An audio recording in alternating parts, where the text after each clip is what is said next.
Welcome to study session 7, short-term decision making. Introduction. Decision making is defined as making choices between future and uncertain alternatives. Short-term decisions considered in this lecture include make or buy decision, product profitability decision, decision on whether or not to drop a product line, and special order decision. Objective. At the end of this lecture, you should be able to analyze questions on short-term decision making that involve issues like make or buy decision and product profitability decision. Cost analysis in short-term decision making. Relevant cost analysis. Relevant costing is an important part of the decision-making process when managers are deciding between various courses of action. The only information which is useful to them is the detail about what could be changed as a result of their decision-making. A cost is said to be relevant provided there is a future cash flow arising from a direct consequence of a decision. Differential cost analysis. Most business decisions involve an estimation of future costs. Costs which change as a result of a decision are differential or incremental costs involving both fixed and variable elements. Incremental or differential cost analysis is particularly used where changes in volume are being considered or further processing decisions are to be made. A differential cost is the difference in the cost of alternative choices. If option A will cost an extra 300 naira and option B will cost an extra 360 naira, the differential is 60 naira, with option B being more expensive. A differential cost is the difference between the incremental cost of each option. Historical cost analysis. Although historical costs, also called past costs, sunk costs, irrevocable costs, or committed costs, are irrelevant for decision making, they may be the best available basis for predicting future costs. Opportunity cost analysis. Relevant cost may also be expressed as opportunity costs. An opportunity cost is the benefit of the next best alternative that is foregone. Make or buy decision. The firm may be faced with the option of making its products or to buy them from an outside source. The main approach here is to decide which alternative is more profitable. Again, the variable costs will be the first consideration. In general, the relevant cost comparison is between the marginal cost of manufacture and the buy-in price. However, when decision to manufacture the component displaces existing production, the lost contribution must be added to the marginal cost of production of the component before comparison with the buy-in price. A possible format should be applied for optimal results.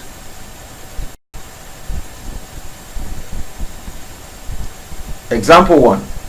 ABK Limited manufactures component A and the costs for the current production level of 150,000 units they are listed below for materials, labor, variable overheads, fixed overheads.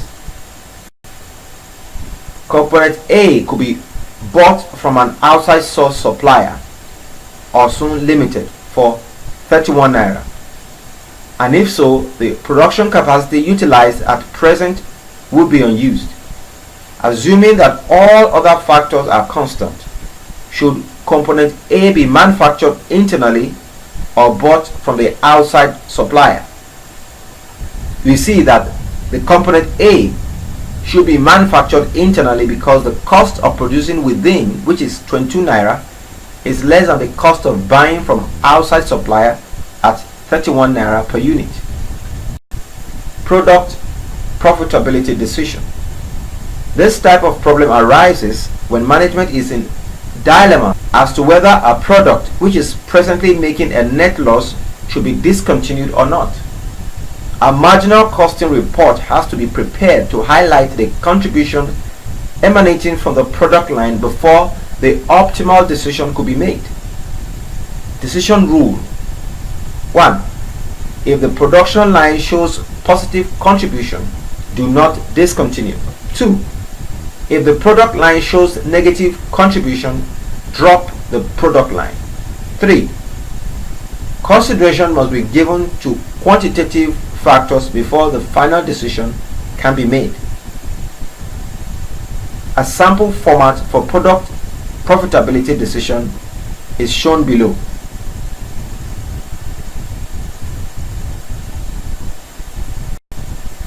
A company produces 3 products for which the following information has been given.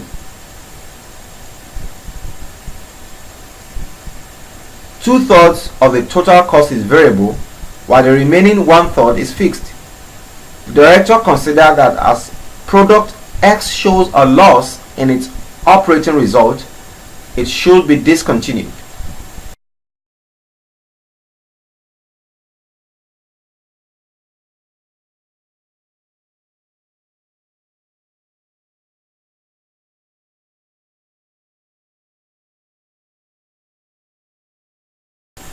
Product X should not be discontinued as it makes a contribution of 8,000 to the total profit.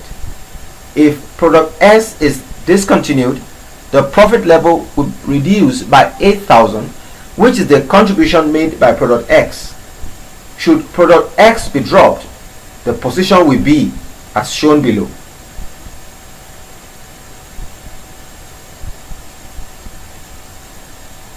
Other possible quantitative factors to consider may include possible loss of goodwill if product X is discontinued as a result of the inability to satisfy the company's customers, low morale among other workers.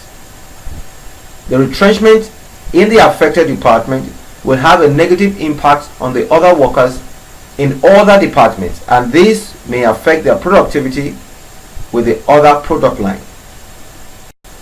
Optimal product mix with key limiting factors involves the choice of products where constraints in resources exist and is one of the areas where marginal costing technique is applicable. A limiting factor is a scarce resource which is in short supply to the extent the summation of the opportunities existing for profitability employing the scarce resource is greater than the amount of the resource available. Where a single binding constraint can be identified, then maximizing contribution per unit of the limiting factor will produce the maximum contribution. Linear programming model is necessary to deal with more than one constraint. Acceptance or rejection of special orders. This type of problem occurs when management want to determine the minimum amount that should be charged on an activity or order which is not part of the normal activities of his business, and in view of the fact that the company is presently working below the installed capacity. Optimal decision in this regard may be arrived at as follows.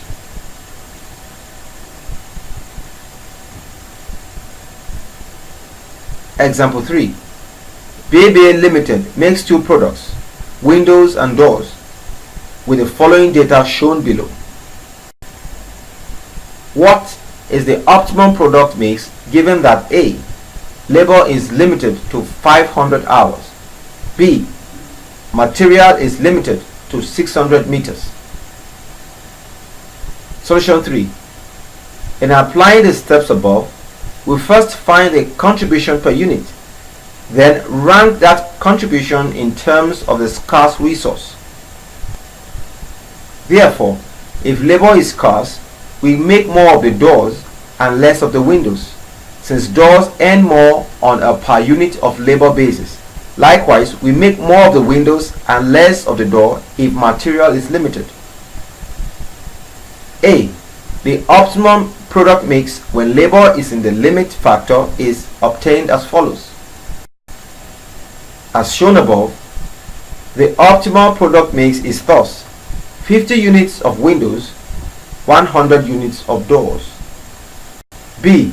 The optimum product mix when material is the limit factor is obtained as follows. The available material cannot produce additional unit of window since the maximum demand of 200 has been satisfied, and cannot produce additional unit of doors since it is not up to 6 meters. Thus, the optimal product mix is 200 units of windows, 33 units of doors.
Additional factors that may impact on the consideration include the impact of a lowered price on the existing clients and the prevention of the special order from exploiting the existing market, the continued request for the goods at the special price.